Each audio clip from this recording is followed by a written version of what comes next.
aniga Dr. Cabdiweli Jamaal Axmed kana howlgala Muqdisho Fertility Center oo Muqdisho waxa intii horeysay ee guud ahaan Soomaaliya laga furo abid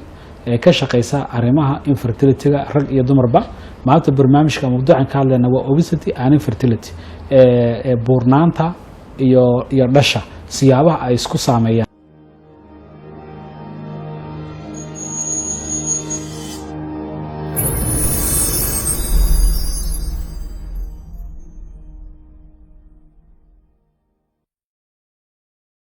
Muqdisho Fertility Center waa xaruntii ugu horeysay ee ka shaqeysa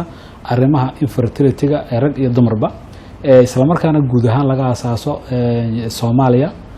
isla sidoo kalena waxyaabaha nasiibka ku leedahay ay ka shaqeeyaan dhammaan dad caafimaad dad Soomaaliyeed oo aqoonta qabanayaan aqoontooda u leh maanta waxaan doonayaa in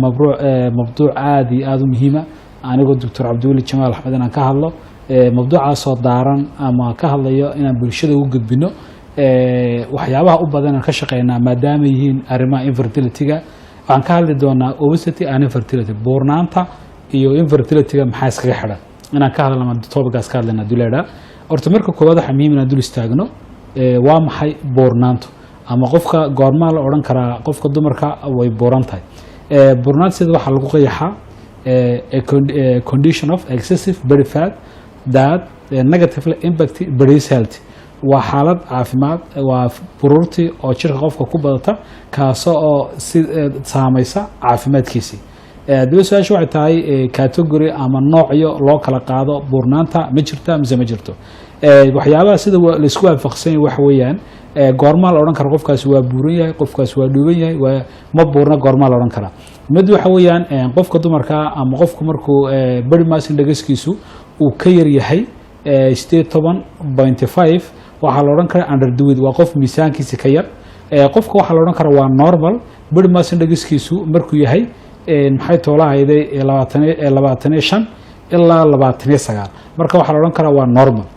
qofka waxa la oran karaa maxay toolay overweight-kiisu waxa la oran karaa normalkiisa 18 ilaa 18 ilaa 24.9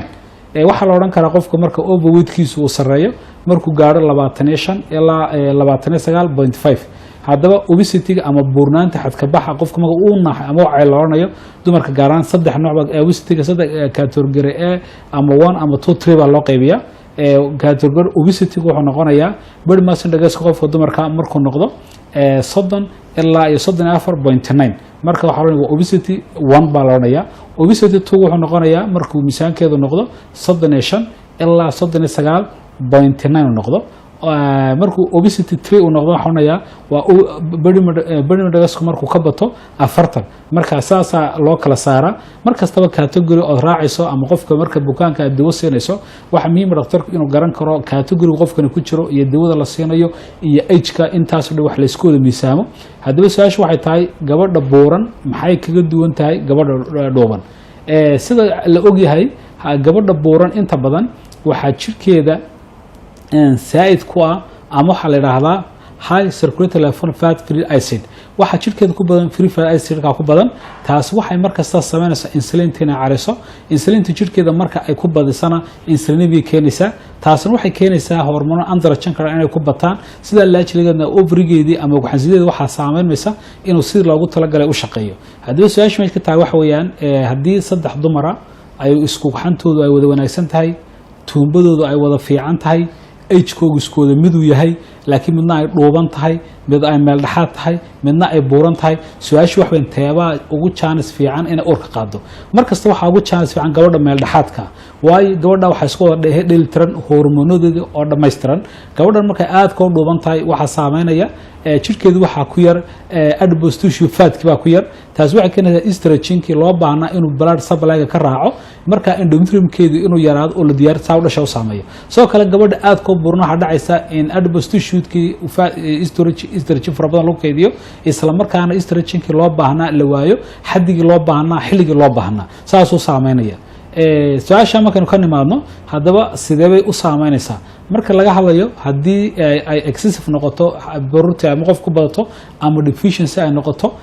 waxa ka dhalanaysa ama result waxa ka dhalanaysa saddex disorder ama saddex khalkhal baa ka dhasha waxa la sexual maturation disorder iyo pubertal disorder iyo infertility marka marka lagu sexual maturation disorder waxa imanaya xubinnimadii dumarnimo ama raganimo hadii uu faadkii uu aad u yaraado haduu aad u bato labadaba saameyn keenaysa way saameynaysaa sidoo kale inanta hadii aad laba hablood wada dhasho inanta buuran iyo inanta dhuuban ay inanta buuran hadii doonto da'du weyn tahay aad ko buuran inanta aad ko dhuuban hadii da' weyn tahay oo inanta ka yar ay aad u yar caylanta ama buuran tahay dhiig wuxuu ka hor dhacayaa inanta yar ee caylan sababta waxay intaas leedahay adipose fat fara badan bay leedahay hormoonka leptin la dhaaba jirkeeda ku badan kaas markaa uu active gareynaya oo wuxuu keenaya inay inanta dhiig hore ugu dhaco su'aasha ugu muhiimsan waxa weeyaan haddaba su'aashu waxay tahay baruurta ama miisaanka ama xooga sidee dhasha u saameysaa ama adduunyada maxay ka aaminsan tahay markaan soo ururno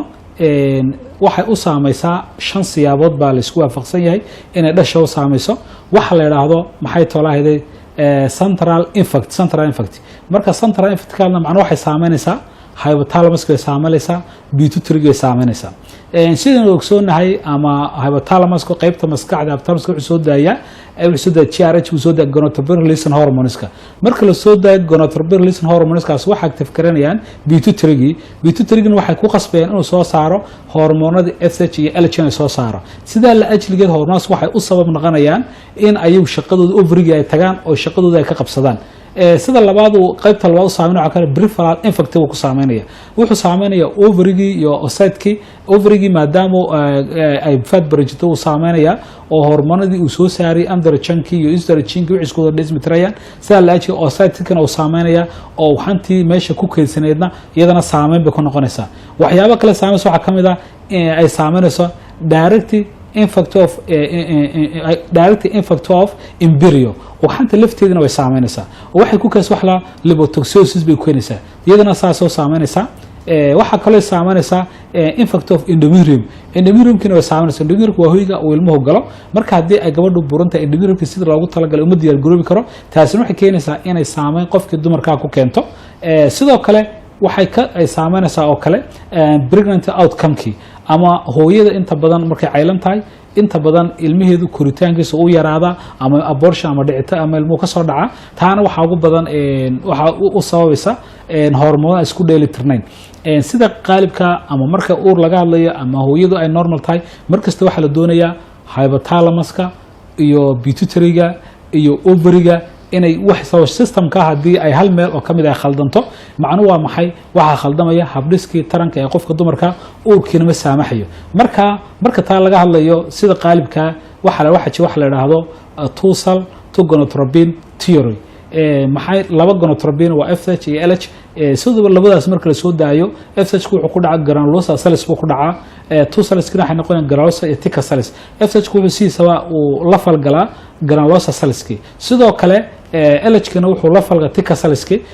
markasta oo ay labada arimood ay caqabad ku timaado habdhiskii qofka dumarka uu saameynaya hadii aanu soo koobno waxyaabaha ugu badan hadaba hadii hooyada buurnaato ama cayilnaato complication-ka ama saameynta ay mustaqbalkeeda ku keenaysaa maxay tahay saameynta waxaan kala qaadi doonaa laba nooc baan kala qaadi doonaa hadii la yiraahdo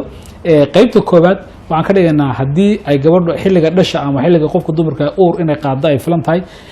gabadh kasta oo buuran uur way qaadi kartaa laakiin inay si fudud uur qaado ay iska adkaanayso maadaama hormoonadii loogu talagalay aan sidii loogu talagalay ayna markasta wada shaqeynin waxyaabaha buurnaantu ay sababayso waxa kamid ah complicationkiisa ama qarqadka waxa kamid ah hadaan eegno in ovulationkii ama waxantii ay qarxi weydo ay u sabab noqoto imbalance of hormones ay sabab noqoto lambar 2 in hooyada miscarriage-ka ama dhicis ku dhaco taana ay markastaba noqoto hormoonadii inay jirkeeda ay dhameystirmi waayaan oo markaa ka wada shaqeyn dhimirka ama progesterone jirkeeda ku yaraado ama estrogen isbedelaan taasina ay saameyso waxa kale oo ay hooyada ay ku keeni karaan menstrual disorder inuu khalkhalka xagga dhiiggu ku yimaado inta way saameynaysaa waxa kale saameynaysaa hooyadii marka ay dhashana inay hooyinku marka aad ilmuhu ku weynaado hadhow tole ay kordhiso xadka qalinka inta badan hooyinka burbur waxa lagu qalo waxyaabo ilmuhu aad buu weynaanay taasina sabab ay tahay markaynu ka hadalno complication kale mustaqbalka keeni karto waxa kamid ah in hooyadii ay burnaanto ay macaan ku keento inay hooyada ku keento ay dhiikar ku keento inay heart problem and coronary disease inay hooyada ku keento iyo ugu dambeynta marka qaarkood inay keeni karto waxyaabaha xanuunada kansarka oo kala ama makaanka ku dhaco ama naasaha ku dhaco ama mindhicirka ku dhaco intaba kolonka saddexda kansar way keeni kartaa markastaba hooyada marka la daweynayo buuran ama miisaankeeda waxa ugu muhiimsan in lifestyle samayso qofku miisaankeeda dhinto in waxyaabaha macaanka ay iska dayso hadii doos miisaankeeda dhinto qofku miisaankiisa waa dhimi karaa markasta ay hooyadu ay miisaan weyn tahay ay da'deeda ama age-ka uu sii kordhana waa mid dhasheeda saameynaysa isla markaana adkaan karta inay hooyada ilma qaado sida la ajliga waa sababta markastaba hooyada loo leeyahay maxay toolahayday miisaankaaga u dhim hooyo kasta oo buuran ilma calooshu geli karaa laakiin waxa la doonayaa hooyada markastaba in systemka iyo nidaamka dhasha sidoo u socdo in la fahansan yahay isla markaana dawada ku haboon iyo waxa jira dawooyin hooyinka dhasha maanta la siiyo laakiin marka hooyada loo eego kategoriyada qaar ama nidaam marka hooyada xajiga miisaankeeda ama buruurteeda ama rasul loo yahay aan wax faa'iido ayna qofka bukaanka uga socon isla markaana ay dhibaato kaga iman karto oo aan la siinin marka markasta waxa muhiim ah in la waa dawooyinkee qaadan kartaa dawooyinkee la siin karaa xilma development karaa dowskee la siin karaa markasta dawada qofka la siinay qofka dumarka arrimaha dhasha waxa ku xiran tahay in age-ka hooyada la ogaado sidoo kale miisaankeeda in la ogaado waxaas oo dhan waa waxyaabo saameyn kara qofka dhasha muhiimada ugu wanaagsan ay hooyadan u socoto wax weyn say guul gaar lahayd markasta dadku waxaan kula talinaa inay waxyaabaha miisaankooga ay dhimaan waana waxa ugu fiican ee qofka dumarku markii miisaankeeda dhufto ay si fudud ay u qaad karto arrimahaas oo dhan marka la isku soo daro waa kuwa qofka dumarka dhasheeda saameynaya hoos loo dhigaya probability-ga ama chance-kii ay hooyadu ay uur ku qaad lahayd intaas ugu badan intaasaan kusoo koobaynaa maanta insha Allah